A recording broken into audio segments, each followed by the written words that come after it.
아버지 하나님, 오늘도 하나님께서 우리에게 은혜를 베풀어 주셔서 그리스도인이라 일컬음을 받게 하여 주시고 주님의 자녀들로 이 삶을 살아가게 하여 주심을 감사드리옵나이다. 우리의 게으름이나 나태함이나 우리의 주된 본성으로 인하여 하나님 앞에 불순종하며 불신앙의 삶을 살아가는 우리의 모든 모습들로 인하여 가슴 아파하며 더욱더 주님만 의지하게 하여 주시고 이와 같은 죄인들을 구원하신 그 하나님의 무조건적인 사랑에 감격하며 감동하며 저희들의 마음의 변화를 받아 이 땅에서 주님의 통치와 다스림을 받는 하나님의 거룩한 백성들로 나타나게 하여 주시옵소서. 간절히 바라옵기는 하나님, 우리 모두 예수 그리스도 한 분 더 알아가기를 원합니다. 하나님, 우리뿐만 아니라 우리의 가족이, 우리의 이웃이 참으로 예수 그리스도 한 분 앞에 서게 하여 주시옵소서. 주께서 자비와 공유를 베풀어 주시기를 간절히 원하오며 예수 그리스도의 이름으로 기도드리옵나이다. 아멘.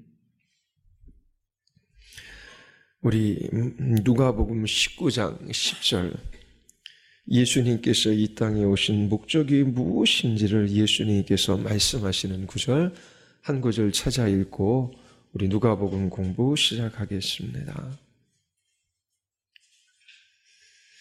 누가복음 19장 10절입니다. 우리 같이 한번 읽을까요? 우리 다 같이 시작.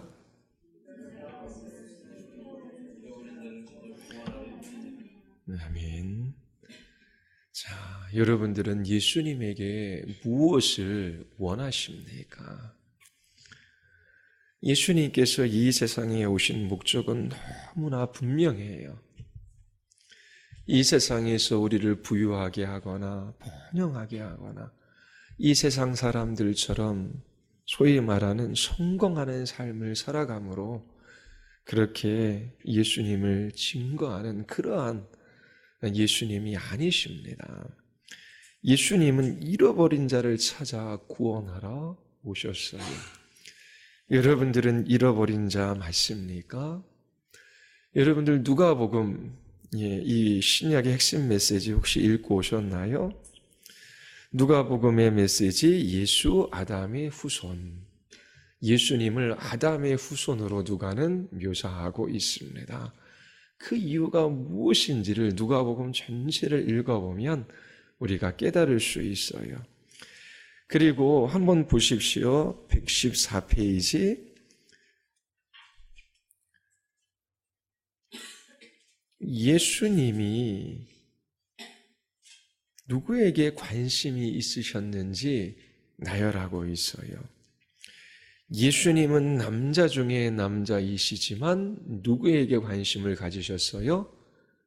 여자들에게 관심을 가지셨습니다. 이 시대의 여자들은 사람의 수에 들지 못했어요. 여인들이 증언하는 것은 법정에서 채택하지 않았습니다. 여자는 남자의 소유물이었어요. 유대인들이 날마다 기도할 때에 하나님, 나를 저와 같은 여자로 태어나지 않게 하신 것을 감사하나이다. 그런 기도를 유대인들이 드렸다라고 합니다. 그 시대에 소외받은 여인들을 향한 그 관심을 예수님께서 표현하셔요. 이 책에도 그렇고 우리 같이 한번 그 말씀들을 공부할 겁니다. 그리고 누구에게요? 어린아이들에게 관심이 있으셨어요. 이 시대에 어린아이들 또한 사람의 수에 들지 못했지요. 뿐만 아니라 예수님은 누구에게요? 가난한 자에게, 또 버림받은 자들에게, 세리와 창녀들과 먹고 마시셨습니다. 그리고 예수님은 유대인으로서 이스라엘 민족에 대하여 관심이 있으셨지요. 그러나 예수님의 관심은 단순히 이스라엘 민족에만 머무르는 것이 아니라 이방인들에게까지도 퍼져나가요. 그래서 누가복음을 읽어보면 이방인들에 대한 구원 이야기가 아주 많이 나오고 있습니다. 또 예수님은 누구에게 관심이 있어요? 잃어버린 자에 대하여 예수님께서 관심이 있으십니다. 누가는 마태나 마가와 좀 더 다른 관점에서 예수님의 모습을 우리에게 보여주고 있습니다. 누가는 다른 복음서와 좀 다른 특징들이 있어요. 마가복음에 나왔던 한 60%는 이 누가복음에도 기록되어져 있습니다. 각 복음서의 강조점이 조금씩 다르게 표현되고 있음을 우리가 살펴봤어요. 마태복음에서는 아브라함과 다윗의 자손으로 하나님 나라를 건설하기 위하여 오시는 그토록 유대인들이 기다렸던 왕, 메시아로 예수님을 묘사하고 있지요. 그런데 이 메시아는 단지 유대인들만의 메시아가 아니라 이방인들을 위하여 오신 메시아임을 또한 마태는 기록하고 있어요. 또 마가는 예수님을 사람의 아들로 기록하고 있지요. 사람의 아들인 그 예수님께서 전반부에서는 놀라운 기적을 행하셔요. 그리고 후반부에서는 제자들을 중점적으로 가르치지요. 이 예수님이 그리스도이시며 참 하나님의 아들이심을 그렇게 마가는 증거하고 있습니다. 그리고 이 마가복음은 아주 생동감 있게 기록되어졌어요. 예수님의 행동을 중심으로 해서 아주 빠르게 전개되어집니다. 그러나 누가복음은 많은 이야기들로 구성되어져 있어요. 그 이야기가 아주 아름답다라고 하는 그런 표현을 그렇게 어느 신학자는 썼습니다. 이 책에 나오죠. 그렇죠? 그 사람의 이름이. 누가복음은 예수님에 관한 다양한 이야기를 우리에게 들려주고 있어요. 여기 보면 추리가 있지요. 성탄절에 많이 우리 어린아이들이 그렇게 연극의 주제로 삼는 이야기가 있어요. 마태복음에 있는 동방박사의 이야기이지요. 그리고 또 하나 들판에서 예수님의 탄생의 소식을 들은 목자들의 이야기. 누가복음은 세례 요한의 탄생, 그리고 예수님의 탄생 기사 이야기, 예수님의 어렸을 때의 이야기, 수많은 이야기들을 우리에게 전해주고 있어요. 그리고 그 많은 이야기들은 감동스럽습니다. 아름답다라고 하는 표현을 써요. 여러분들이 이 누가복음의 메시지를 읽어보더라도 예수님께서 그렇게 여인들, 어린아이들, 가난한 자, 소외된 자, 그리고 그 시대에 아무도 알아주지 않는 사람들을 향하여 예수님께서 어떻게 그들을 대하시는지 그 모습들을 보면 예수님의 아름다움을 발견할 수 있습니다. 그리고 누가복음의 특징은 기쁨과 찬양이 넘쳐난다라고 하는 거예요. 그리고 예수님께서 특별히 기도하시는 장면들이 많이 나타나요. 세례받기 전에도 기도하시고요. 그리고 제자들을 부르시기 전에도 기도하시고요. 그리고 한밤중 홀로 기도하시는 그 예수님의 모습을 누가는 많이 기록하고 있습니다. 예수님에 대한 일대기를 영화로 만든다면 이 누가복음이 가장 적합하겠지요. 이 누가복음에는 예수님에 관한 수많은 아름다운 이야기가 많이 나오고 있습니다. 그래서 내용도 길고 그리고 그 이야기도 우리의 마음을 아주 따뜻하게 해줍니다. 마태복음은 예수님께서 가르치시는 장면들이 많이 나와요. 예수님께서 설교하시고 또 예수님께서 어떠한 일들을 행하십니다. 이렇게 5번에 반복해서 나와요. 마가복음은 예수님께서 빨리빨리 움직이시는 장면, 여러 가지 행동들로 기록되어져 있어요. 그런데 이 누가복음은 이처럼 수많은 따뜻하고 아름다운 이야기들로 그렇게 구성되어져 있습니다. 이 누가는 성경을 두 권을 기록했어요. 누가복음과 사도행전이지요. 그런데 누가는 이 복음서와 이 사도행전을 따로따로 기획한 것이 아니라 그것을 함께 연결해서 쓰고 있음을 우리가 발견할 수 있습니다. 그래서 복음서는 상권이라면 이 사도행전은 하권이지요. 그래서 그 이야기가 함께 어우러져 아름답게 전개되어지는 것을 우리가 볼 수 있습니다. 우리 누가복음 1장 1절서부터 우리 4절 말씀 한번 볼까요? 우리 1장 1절서부터 4절까지 우리 같이 함께 읽겠습니다. 다 같이 시작. 우리 중에 이루어진 사실에 대하여 처음부터 목격자와 말씀에 일꾼된 자들이 전하여 준 그대로 내력을 조술하려고 북을 쓴 사람이 많은지라. 그 모든 일을 근원부터 자세히 미루어 살핀 나도 로 각하에게 차례대로 써보낸 것이 좋은 줄 알았노니 이는 각하가 알고 있는 바를 더 확실하게 하려 함이로다. 데오빌로 각하가 누구인지 성경에서 설명해 주는 구절이 없어요. 그리스도인으로서 예수 그리스도 그분과 그분에 대한 이야기가 어떻게 세상에 전해졌는지 이 데오빌리는 아마 알고 있었던 모양입니다.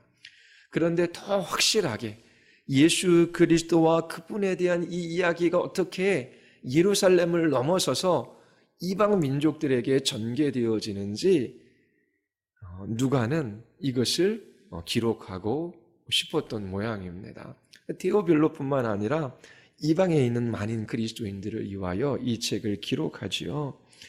누가는 바울의 동역자입니다. 의사였지요. 바울과 함께 전도 여행을 다녔던 사람이에요.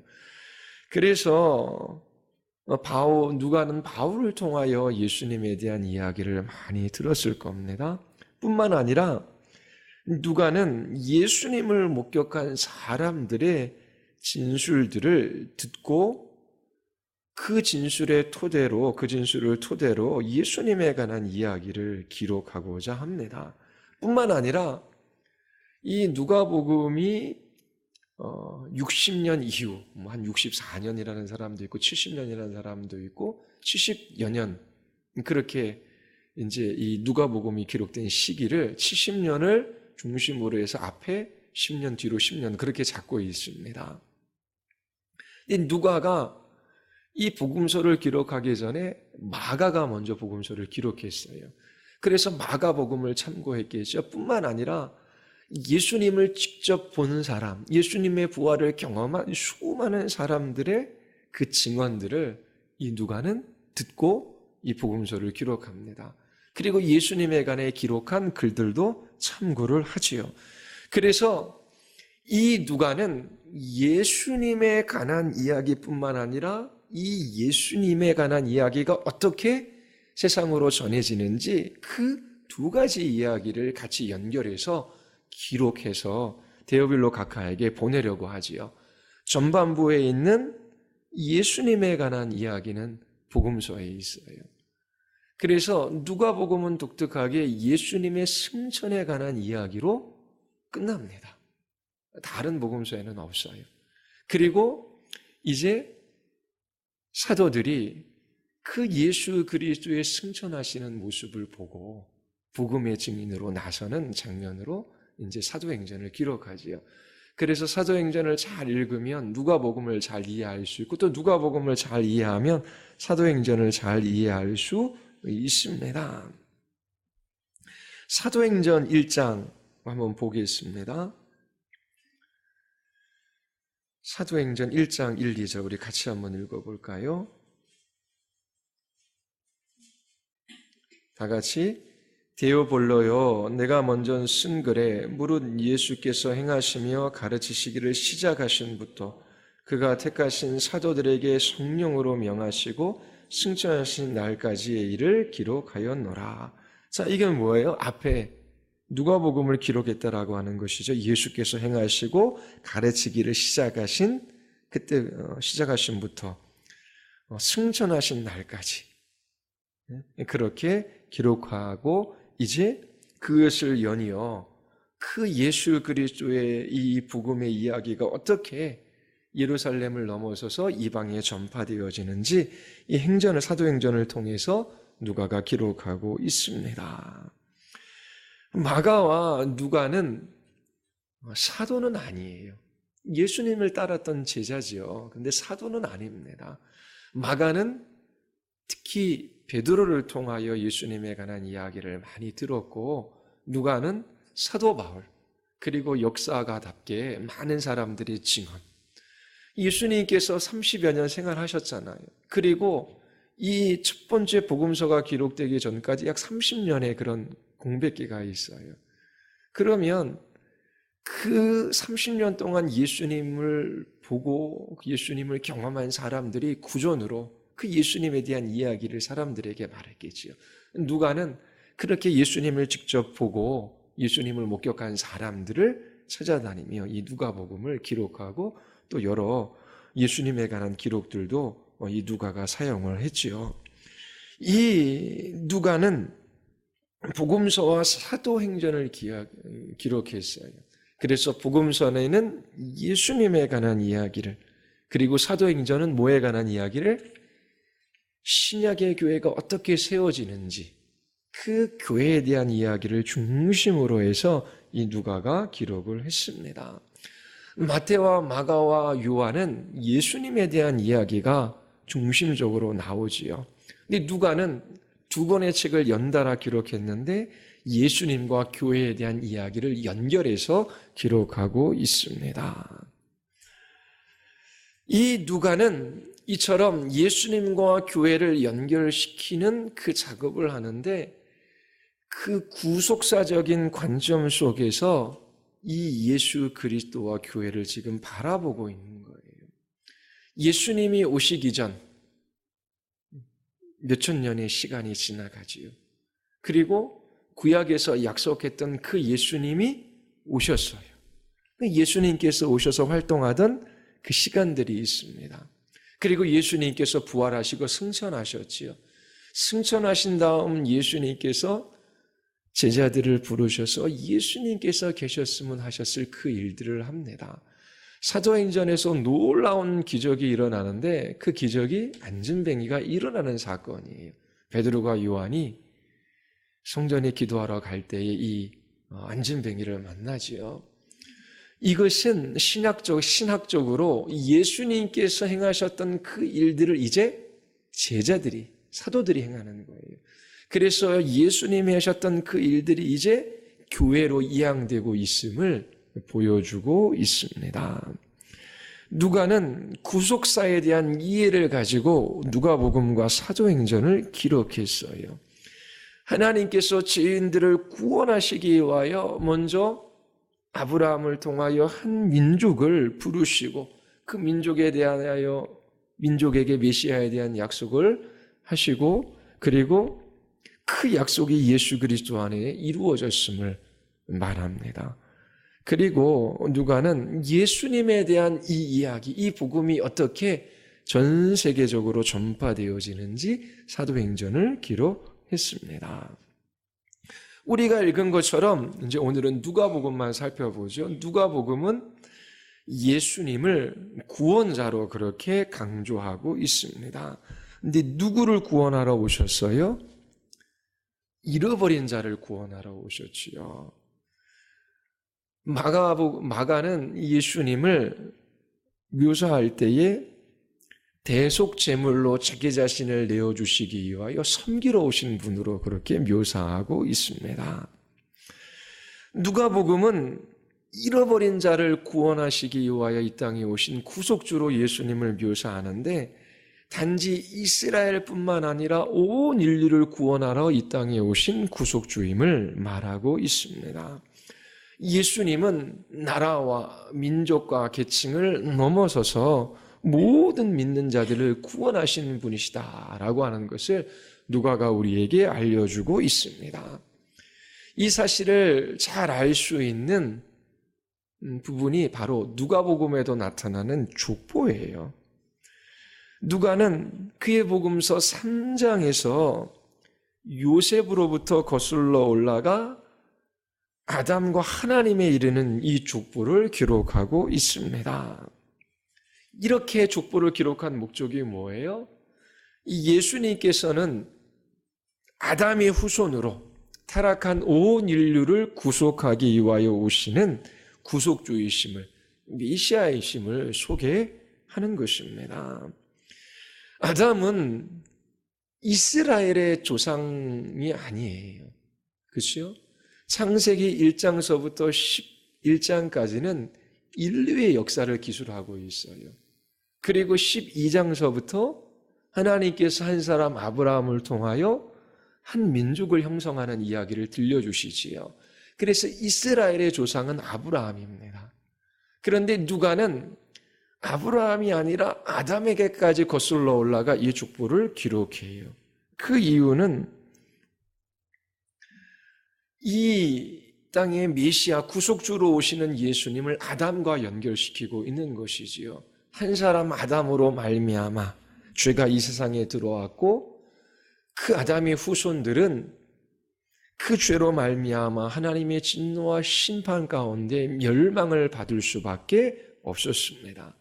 그러나 제2의 아담인 예수 그리스도로 말미암아 온 인류가 구원을 받을 수 있다라고 하는 것을 누가는 기록하고 싶었던 것이지요. 그래서 누가복음에서 기록하는 이 예수님은 물론 마태나 마가도 기록해요. 마태도 아브라함과 다윗의 족보로부터 예수님을 끌어내잖아요. 그럼에도 불구하고 이 유대인들이 그토록 기다렸던 메시아는 이방인들을 위한 메시아이기도 하다라고 하는 것을 마태복음에 기록해요. 그런데 강조점은 유대인들에게 있어요. 그런데 이 누가복음의 강조점은 어디에 있어요? 바로 이방인들에게 있습니다. 모든 민족과 나라와 모든 계층의 사람들을 다 구원하시기 위하여 오신 구원주로 예수님을 누가는 묘사하고 있습니다. 자, 이처럼 족보를 통해서 누가는 잃어버린 자를 구원하러 오신 예수, 그분을 묘사하지요. 그리고 2장을 한번 보십시오. 시몬이라고 하는 사람이 아기 예수를 안고 하나님을 찬송합니다. 우리 2장 29절서부터 32절까지 같이 한번 읽겠습니다. 같이 시작. 주여, 이제는 말씀하신 대로 종을 평안히 놓아주시는도다. 내 눈이 주의 구원을 보았사오니 이는 만민 앞에 예비하신 것이요 이방을 비추는 빛이요 주의 백성 이스라엘의 영광이니이다 하니. 자, 예수님을 어떻게 묘사해요? 이방을 비추는 빛으로 묘사하고 있습니다. 그리고 누가복음을 읽어보면 사마리아 사람에 대한 이야기가 나와요. 이거는 누가복음에만 나오거든요. 누구 이야기죠? 선한 사마리아인의 이야기. 사마리아인을 선하게 묘사하고 있습니다. 유대인들은 대개 사마리아인을 어떻게 생각했을까요? 상종하지 못할 그런 개보다 더 못한, 이방인들보다 더 못한 사람들로 생각했어요. 그래서 누가가 이 사마리아인을 선하게 묘사하는 이 장면, 이게 상상이 아니라 있었던 일들을 가지고 온 것이지요. 그래서 이 선한 사마리안 이야기를 유대인들이 보았을 때 아마 충격을 받았을 것입니다. 뿐만 아니라 예수님께서 10명의 중풍병자를 고쳐주셔요. 그때 예수님께 돌아와 엎드려 그렇게 그 예수님을 찬양한 사람이 있어요. 그 사람이 누구지요? 바로 사마리아 사람이라고 누가는 꼭 집어서 이야기를 합니다.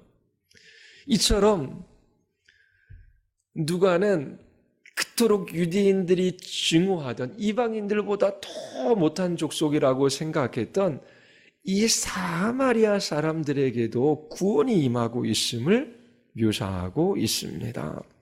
이처럼 하나님은 구원하시는 데 있어 인종과 민족과 나라의 차별이 없으신 분이시지요. 하나님께서 모든 민족을 다 하나님의 백성으로 받으십니다. 이처럼 누가복음에는 이방인의 구원이 두드러지게 나타나고 있어요. 사도행전에 가면 그것이 더 확대되어지지요. 이렇게 민족을 추월할 뿐만 아니라 하나님께서 모든 계층을 구원하고 계심을 우리에게 보여주셔요. 그래서 여러분들이 이 신약의 핵심 메시지에서 읽은 것처럼 여자들을 예수님께서는 가까이 하셔요. 여인들에 대한 이야기가 그 어떠한 복음서보다 많이 나옵니다. 인류의 역사 가운데 여성들은 소외된 계층이에요. 투표권도 얻은 지 그렇게 오래지 않지요. 말씀드린 바처럼 여성은 사람 죽여 들지도 못했어요. 그런데 이 누가복음은 서두에서부터 여인들에 대한 이야기가 많이 나옵니다. 마태복음은 그 아기 예수에 관한 이야기가 요셉에게 전해져요. 그런데 이 누가복음에는 천사가 누구에게 찾아오죠? 마리아에게 찾아와요. 그리고 요한의 어머니인 엘리사벳에 대한 이야기도 나옵니다. 그리고 시몬이라고 하는 사람이 성전에서 이 메시아가 올 것을 그토록 기다리는데 뿐만 아니라 안나라고 하는 여선지자에 대한 이야기도 해요. 그래서 여인들에 대한 이야기가 많이 나오고 있습니다. 뿐만 아니라 마르다와 마리아의 이야기가 나와요. 이 마리아가 예수님의 말씀을 경청하는 장면이 누가복음에는 나옵니다. 우리는 별로 대수롭지 않게 이 이야기를 접하지요. 왜냐하면 지금 남성과 여성과 상관없이 동일하게 나와서 말씀을 듣잖아요. 한국 초기 교회만 보더라도 가운데 이렇게 커튼을 치고 남성은 이쪽, 여성은 이쪽. 그래서 이렇게 니은자 그런 교회 예배당이에요. 처음 교회 모습이. 강대상이 꺾인 꼭지점에 있고 여성은 이쪽, 남성은 이쪽, 가운데 커튼. 그렇게 말씀을 들었습니다. 그런데 예수님께서 활동하던 그 시대에 랍비의 가르침을 여성들이 직접적으로 들을 수가 없어요. 배움의 기회가 주어진 것이 아니지요. 그런데 이 마리아라고 하는 이 여인이 예수님의 발 앞에서 예수님의 말씀을 경청하는 장면이 나옵니다. 이것은 이 시대의 일반적인 장면이 아니에요. 이처럼 누가는 마리아가 예수님께 배우는 이 장면을 기록함으로 예수님께서 그 시대에 소외된 여인들에게 관심을 가지고 있었다라고 하는 것을 기록하고 있어요. 뿐만 아니라 많은 여인들이 예수님의 사역을 후원합니다. 그리고 슬피 울며 예수님을 따라갔던 여인들의 무리들을 기억하시지요.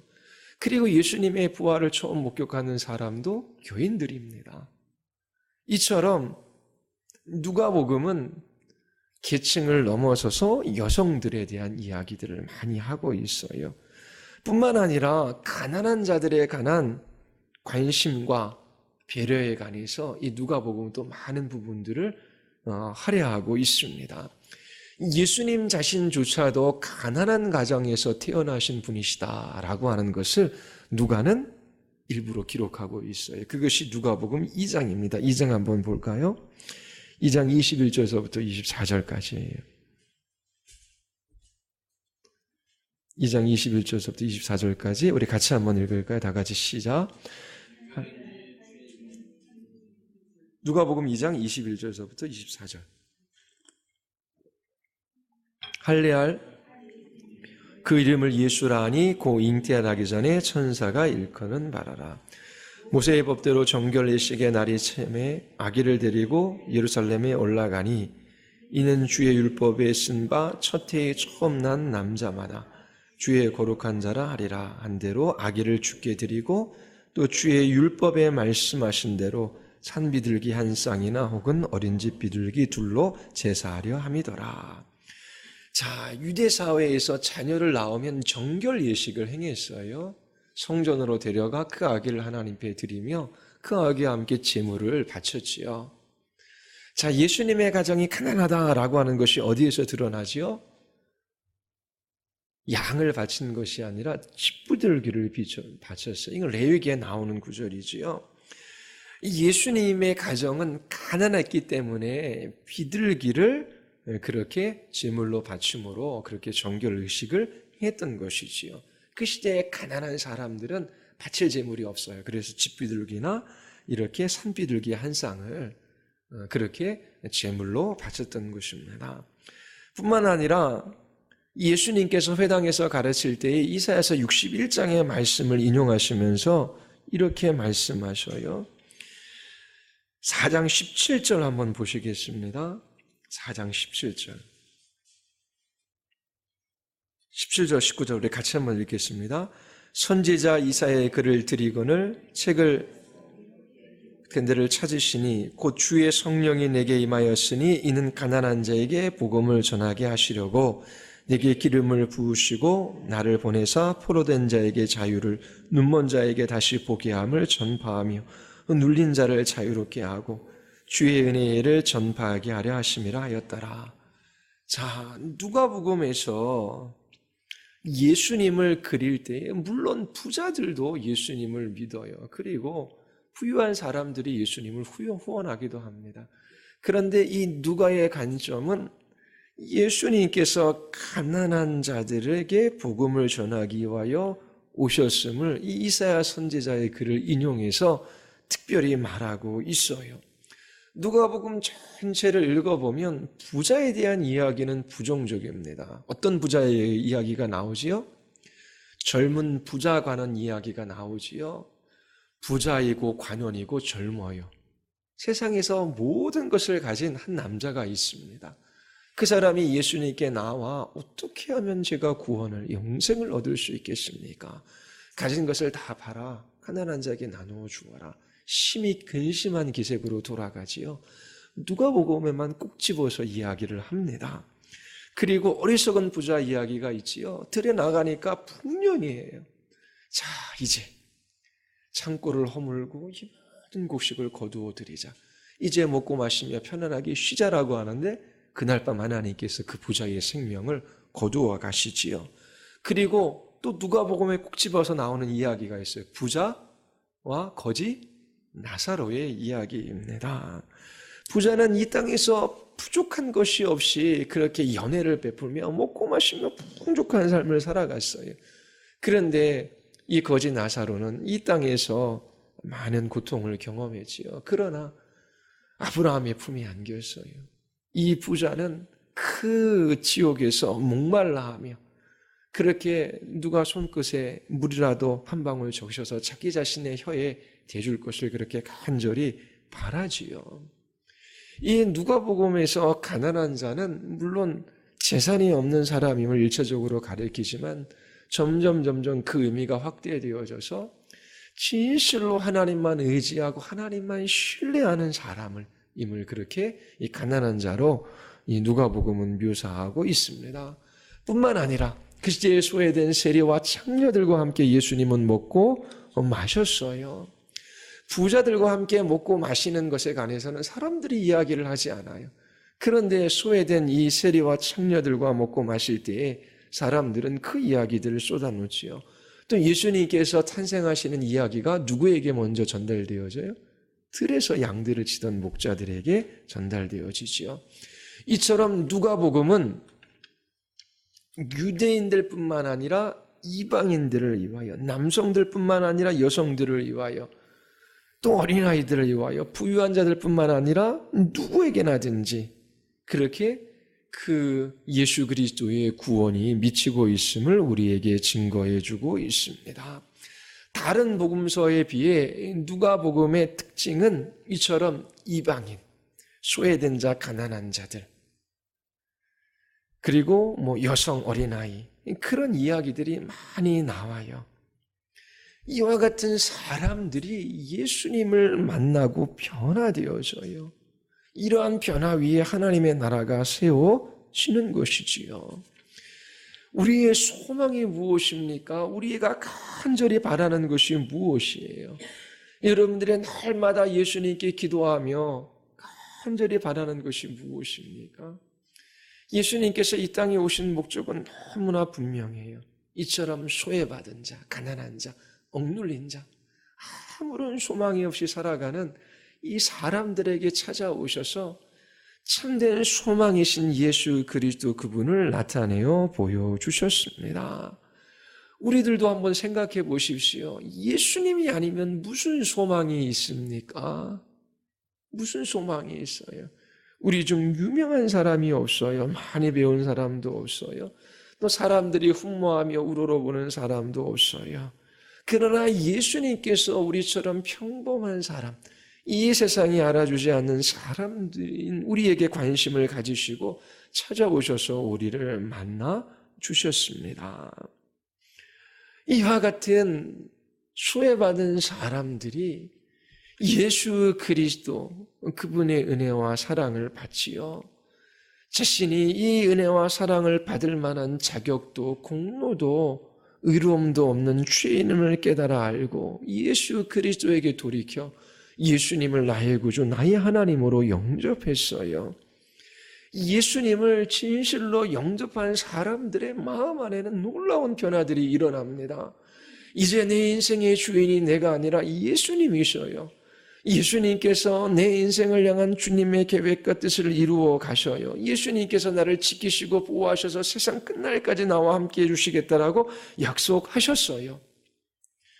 이러한 예수 그리스도를 만난 사람들은 세상이 줄 수도 없고 세상이 알 수도 없는 그 기쁨을 소유하며 살아갑니다.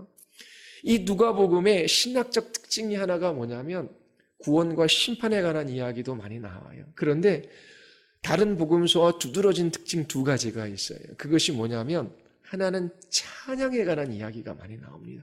기쁨에 관한 이야기가 많이 나와요. 그리고 예수님께서 기도하시는 장면들이 많이 나옵니다. 이 누가복음 1장서부터 3장에 이르기까지 놀라운 구원의 소식이 전해졌을 때에 여러 사람들이 기쁨 가운데 주님을 찬양하고 경배하는 장면이 많이 나옵니다. 우리 1장 돌아가서 1장 46절 마리아가 찬양하지요. 우리 46절 48절까지 한번 읽어볼까요? 마리아가 이르되 내 영혼이 주를 찬양하며 내 마음이 하나님 내 구주를 기뻐하였음. 비천함을 돌려 보라 이제 후로는 만세의 날을 복이 있다 일컬음이니라. 자 거기까지 읽겠습니다. 마리아가 주를 찬양합니다. 마음 깊은 곳에서부터 주님을 찬양하며 주님을 기뻐해요. 또 사가랴도 68절에 보면 찬송하리로다 주 이스라엘의 하나님이여 그 백성을 돌보사 속량하시며 우리를 위하여 구원의 불을 그종 다윗의 집에 일으키셨으니 구원주로 오시는 그 아기 예수 그리스도로 말미암아 찬송하고 있지요. 또 목자들도 천군 천사들과 함께 찬양하는 장면이 이 장에 나와요. 그리고 시므온도 아기를 안고 하나님을 찬송하지요.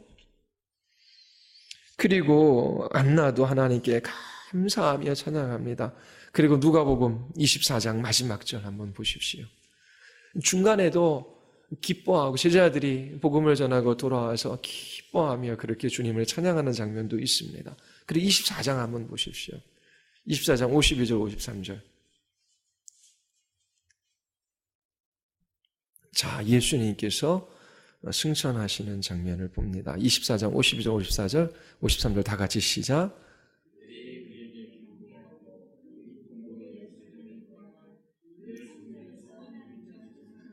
자, 사람들이 기뻐하며 찬양한 이유가 뭐예요? 그토록 기다리던 메시아, 구원주가 오시는다는 소식을 듣고 기뻐하며 찬양해요. 그리고 어떻게 해요?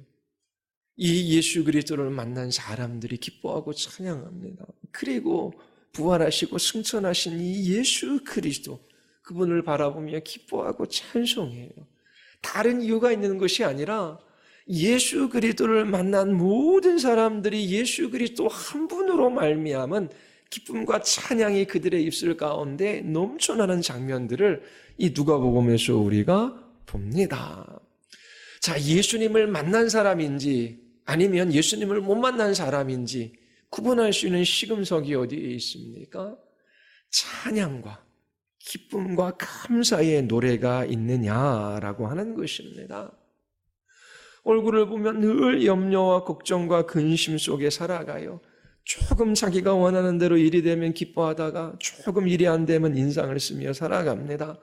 환경이나 상황이나 사람에 따라서 막 이 마음들이 좌지우지 되어져요. 감정의 기복들이 심하게 막 요동치는 것이지요. 물론 연약하고 육체를 가지고 있기 때문에 그럴 수 있어요. 그러나 구원받은 하나님의 백성, 예수 그리스도를 만난 그리스도인들의 특징이 뭐라고요? 기쁨과 감사와 찬양입니다. 허무한 것에 굴복하며 그렇게 썩어 없어질 것들에 충돌하며 살아갈 수밖에 없는 인생들을 위하여 하나님의 아들이 이 땅 가운데 오셨어요. 그분이 우리를 위하여 우리같이 연약한 자, 무지한 자, 소외된 자, 이 세상에서 무명한 자들을 위하여 십자가 지시고 그렇게 골고다를 오르셨어요. 그 예수 그리스도 그분으로 인하여 우리가 하나님을 나의 하나님, 나의 아버지라고 부를 수 있게 되었지요. 이처럼 예수 그리스도 한 분으로 말미암은 이 구원의 기쁨은 환경이나 상황에 매이지 않아요. 형편과 처지와 관련이 없어요.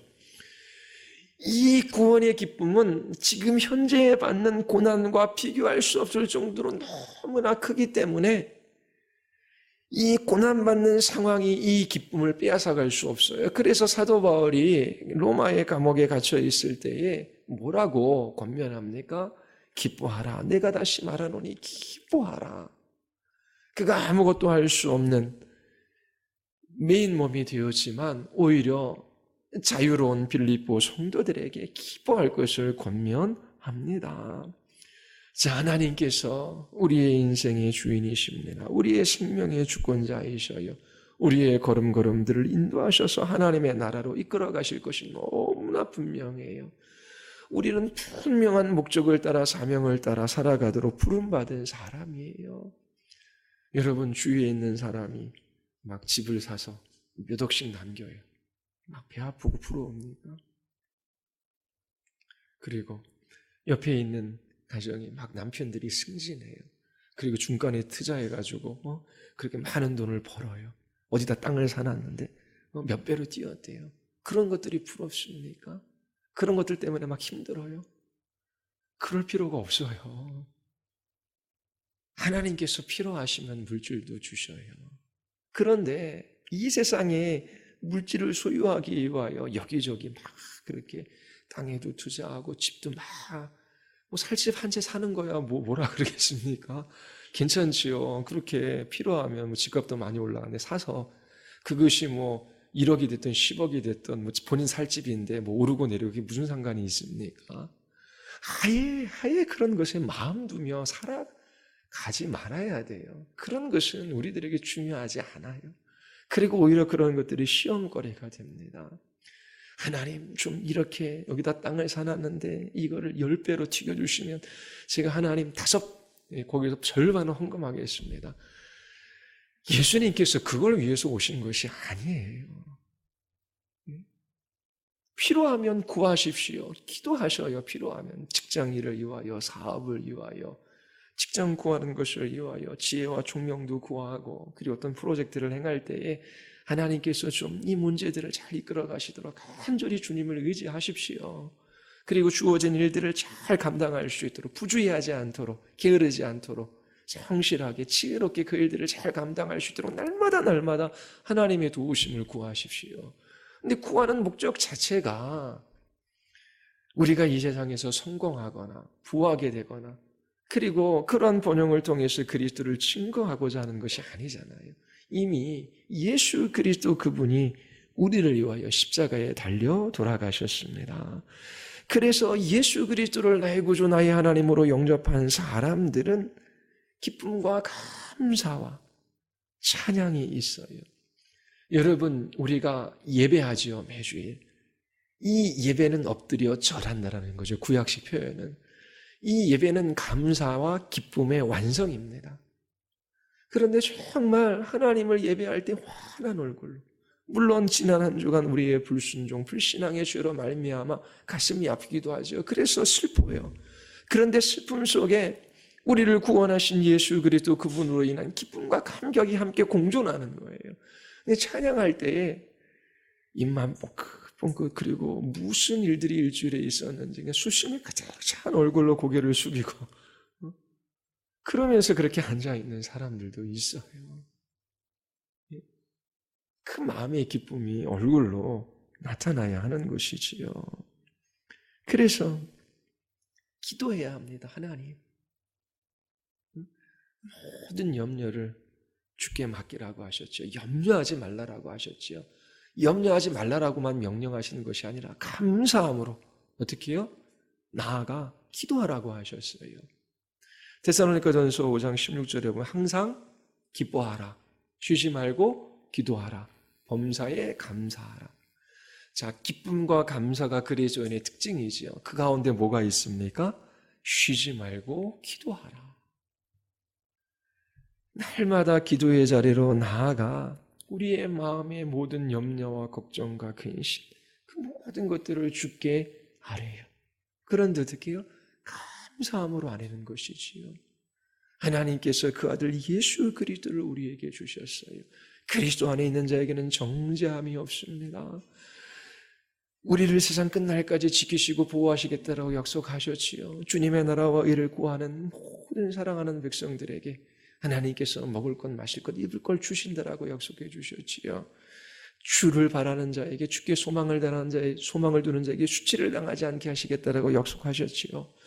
그러면서 날마다 주의 얼굴을 바라며 그리스도 앞에 나아가 우리의 이 요동치는 모든 정서들을 주께 쏟아놓고 감사함으로 주께 아릴 때에 우리의 마음과 우리의 생각을 지키셔서 이 세상이 알 수 없는 놀라운 평강과 기쁨과 감사의 새 노래를 우리 입술에 허락하시는 주님의 은혜를 경험할 수 있는 것입니다. 이처럼 누가복음은 예수님을 묘사할 때에 예수님은 인류 전체를 구원하러 오신 구원자로 우리에게 알려주고 있어요.